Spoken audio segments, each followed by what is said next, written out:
Prej vitesh, Gaspaja, një ndër aktorët më të njohur në Portokalli, ka zgjedhur që të imitoj figura të njohura publike. Dhe së fundmi ka imituar dhe një personazh të njohur për shqiptarët, Gjestin.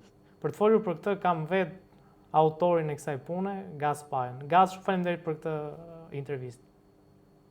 Faleminderit juve që edhe në këto ditë pushimi jeni në punë, edhe na kontaktoni për të sqaruar dhe publikun, qoftë edhe për me. Gazi, po ju shohim me një kështu ambient me pishe nga pas. A mund ta thoni pak se na ku jeni? Unë bëj pjesë në një grup motorristash që quhet Komrades, dhe sot vendosëm me grupin të dalim jashtë Tirane dhe zgjodhëm Peshkopin. Si të lindi ideja që të zgjidhe pikërisht personazhin e Gjestit për të vënë në skenën e Portokallisë? Në fakt ka qenë ide e regjizorit për të bërë Gjestin, pasi personazhet e tjera pak a shumë ishin zënë.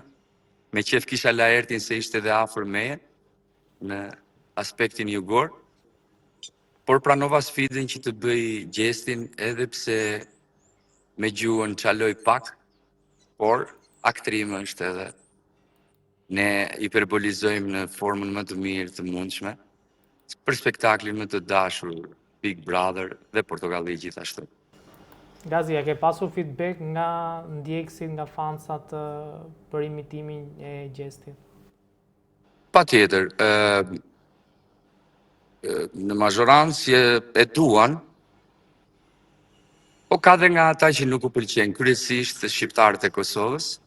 Megjithatë, pranueshëm është se edhe unë kam ato të metat e mia në imitim, por edhe ata ndonjëherë e teprojnë, por gjithsesi pranueshëm është. Njerëzit afeksionohen mbas personazheve të tyre të dashur, dhe ndonjëherë reagimet janë edhe të tepërta. Gjithsesi jemi shumë okay. Një kurëshe për publikun, a do e shohim në skenë atë, po themi, skenën e fundit të Big Brotherit, kur Jozi gjuajti me shuplak Gjestin? Ky është informacioni i rezervuar, do ta shohësh nesër në darkë, por ne kemi bërë një zgjedhje shumë qytetare. Gjithsesi, është informacioni i rezervuar, nuk e kam të drejtë ta them, derisa të dali të dieli më darkë. Kush mendon që do jetë në dyshet të fundit dhe kush do e fitoj Big Brother?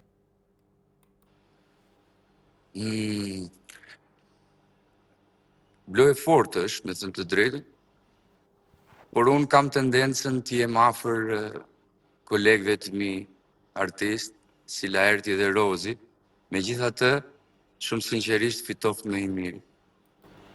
Gazi, në vitet që ke si aktor dhe në, po themi, imitime që ke bërë të personazheve të ndryshme në Portokalli, kush është një nga personazhet që, po themi, e ke për zemër dhe nuk rresht kurrë së luajturi me qef? Nuk është herë e parë që e them, e kanë thënë mjeshtra e kaluar, edhe ata që janë gjallë akoma, që rolet janë si fëmijë, është e vështirë që t'i ndash. Megjithatë, rolet mendoj që ndahen në vështirësi dhe në pak vështirësi. Por është e vështirë për t'i ndarë. Unë investohem në çdo personazh që nxjerr, investohem mjaftueshëm, kështu që sigurisht i dua të gjithë. Gazi, nëse nuk do ishe bërë aktor, çfarë do kishe preferuar të ishe? Historian, më pëlqen historia shumë.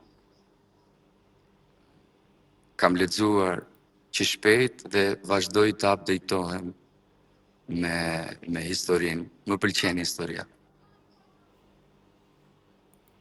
Duke qenë se ke imituar dhe Gjestin në këtë sezon, nëse do kishe një ftesë për të futur në Big Brother, cila do ishte përgjigjja jote?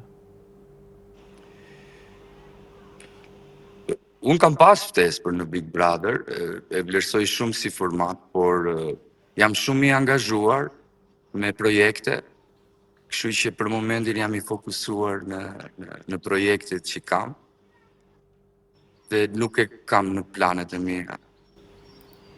Gazi dhe një pyetje të fundit. Ju jeni djali një aktori të madh. Sa ka ndikuar figura e babait tuaj që ju të ecnit në gjurmët e atij?